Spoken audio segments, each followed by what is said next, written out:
JEE advance 2021 का question maxima minima के concept पर बेस्ड है और इसमें पैराग्राफ है, 2 क्वेश्चंस है। वीडियो पॉज करके एक बार क्वेश्चन ट्राई कर लो और फिर इसका सोल्यूशन समझना। तो हमारे पास में फंक्शन f1x और f2x डिफाइन कर रखा है। डोमेन 0 से इन्फानाइट कोडोमेन आर दे रखी है, f2 की भी डोमेन 0 से इन्फानाइट कोडोमेन आर दे रखी है। f1x है इंटीग्रेशन ऑफ, और ये प्रोडक्ट कंटिन्यूड प्रोडक्ट दे रखा है t minus J to the power j का, और इसका इंटीग्रेशन है। f2x है 98x minus 1 to the power 50 minus 600x minus 1 to the power 49 plus 2450। और उसके बाद इन्होंने डिफाइन कर रखा है कंटिन्यूड प्रोडक्ट को for any positive integer n the real numbers a1 a2 an product of ai इन्होंने क्लियरली डिफाइन कर रखा है। उसके बाद इन्होंने लिखा है कि mi ni respectively denote the number of points of local minima and number of points of local maxima of function fi। तो कहने का मतलब ये है m1 डिनोट कर रहा है f1x के नंबर ऑफ मिनिमा के पॉइंट्स, और m2 डिनोट कर रहा है f2x फंक्शन के नंबर ऑफ मिनिमा के पॉइंट्स। उसी तरह से n1 डिनोट कर रहा है number of maxima for function f1x, और n2 डिनोट कर रहा है number of maxima for function f2x।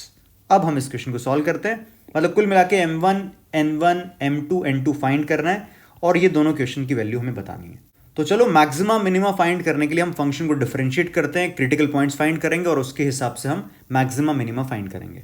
तो सबसे पहले मैं f1x का डेरिवेटिव निकाल रहा हूं, तो ये आ जाएगा f1-x। अच्छा ध्यान से देखो, तो इसको डिफरेंशिएट करने का मतलब मुझे इस डेफिनेट इंटीग्रेशन को डिफरेंशिएट करना है जिसके लिमिट्स वेरिएबल है। तो मैं यहाँ पे न्यूटन लेबनीज लगा के इसको डिफरेंशिएट करूंगा। ये बनेगा product of j is equal to 1 to 21, upper limit जो कि x थी वो t की जगह आ जाएगा x minus j whole power j, और लोअर लिमिट 0 है तो सीधा यही हमारा f1-x आ जाएगा यूजिंग न्यूटन लेबनीज।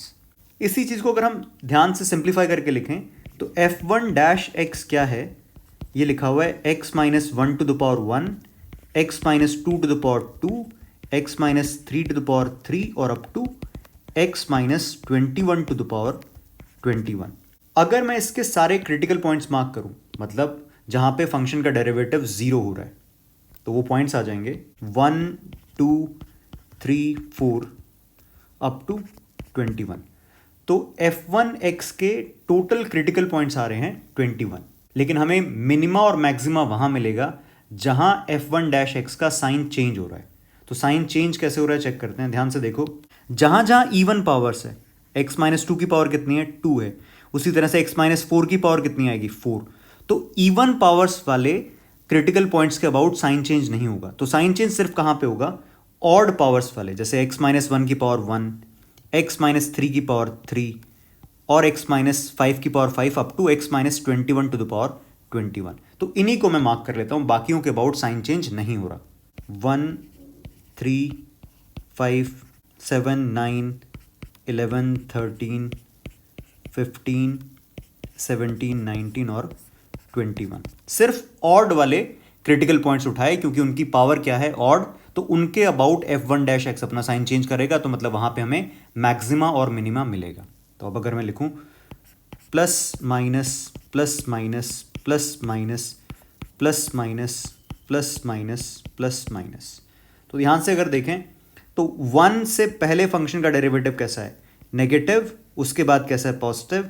तो 1 पर क्या होगा मिनिमा, डिक्रीज करके फंक्शन इंक्रीज कर रहा है तो मिनिमा। तो इसका मतलब 1 मिनिमा का पॉइंट हो जाएगा, 5 मिनिमा का पॉइंट हो जाएगा, 9 मिनिमा का पॉइंट, 13 मिनिमा का पॉइंट, 17 मिनिमा का पॉइंट, 21 मिनिमा का पॉइंट। तो मिनिमा के टोटल पॉइंट्स कितने आ रहे हैं 6, तो m1 कितना आ गया 6। उसी तरह से मैक्सिमा के पॉइंट्स अगर हम देखें तो 3 पर देखो डेरिवेटिव प्लस से माइनस हो रहा है, डेरिवेटिव प्लस से माइनस, तो इंक्रीज करके डिक्रीज कर रहा है, तो मतलब 3 है हमारा मैक्सिमा, 7 मैक्सिमा, 11 मैक्सिमा का पॉइंट, 15 मैक्सिमा का, 19 मैक्सिमा का। तो मैक्सिमा के टोटल पॉइंट्स कितने आ रहे हैं 5, तो n1 कितना आ गया 5। तो कुल मिला के f1x फंक्शन ने अपना काम कर दिया, उसने हमें m1 और n1 दोनों की वैल्यू दे दी है। अब हमें बात करनी है f2x फंक्शन के लिए। f2x फंक्शन के मैक्सिमा मिनिमा फाइंड करने के लिए हम f2x को डिफरेंशिएट करते हैं। f2-x इज इक्वल टू, ये बन रहा है 98 into 50 x minus 1 to the power 49 minus 600 into 49 x minus 1 to the power 48। तो यहाँ से अगर मैं कॉमन लेता हूँ तो ये मेरे पास में आएगा 4900 x minus 1 to the power 48 और अंदर बचेगा x माइनस 1 माइनस 6। तो मेरा f डैश 2x कितना आ रहा है 4900 x minus 1 to the power 48 x minus 7। तो क्लियरली मुझे इसके क्रिटिकल पॉइंट्स तो कौन कौन से दिख रहे हैं 1 एंड 7, लेकिन अगर ध्यान से देखें तो x माइनस 1 की पावर कितनी है 48। तो 1 के अबाउट डेरिवेटिव अपना साइन चेंज नहीं कर रहा, तो इसका मतलब वहां पे मैक्सिमा या मिनिमा नहीं मिलेगा। तो मैक्सिमा मिनिमा सिर्फ कहां पे मिल सकता है 7 पर मिलेगा। 7 के आगे डेरिवेटिव कैसा है पॉजिटिव, 7 के पीछे कैसा है नेगेटिव। तो 7 पर साइन चेंज हो रहा है, फंक्शन का डेरिवेटिव नेगेटिव से पॉजिटिव हो रहा है, मतलब फंक्शन डिक्रीज करके इंक्रीज कर रहा है। इसका मतलब 7 पर क्या है मिनिमा का पॉइंट हुआ और मैक्सिमा इसमें है ही नहीं। तो number of points of minima मतलब m2 कितना आया इसका 1 और number of points of maxima मतलब n2 कितना है 0। तो हमने m2 n2 m1 n1 सब फाइंड कर लिया है, क्वेश्चन पूरा सॉल्व हो चुका है। अब दोनों क्वेश्चंस के आंसर एक साथ मार्क कर सकते हैं। तो ये वैल्यूज हमारे पास आ चुकी है। अब क्वेश्चन नंबर 9 का आंसर लिखते हैं। पहले तो इसमें पूछा है 2m1 मतलब 12 प्लस 3n1 कितना है 15 प्लस m1 n1 30। तो ये बन रहा है हमारे पास में 57। क्वेश्चन नंबर 9 का आंसर। क्वेश्चन नंबर 10 में 6m2 6n2 कितना है 0 n2 कितना है 0। तो क्वेश्चन नंबर 10 का आंसर हो जाएगा 6। तो ये क्वेश्चन सॉल्व करने के लिए हमें दो बातें पता होनी चाहिए, एक तो मैक्सिमा मिनिमा कैसे फाइंड करते हैं और दूसरा डिफरेंशिएट करने के लिए न्यूटन लेबनीज कैसे अप्लाई करते हैं।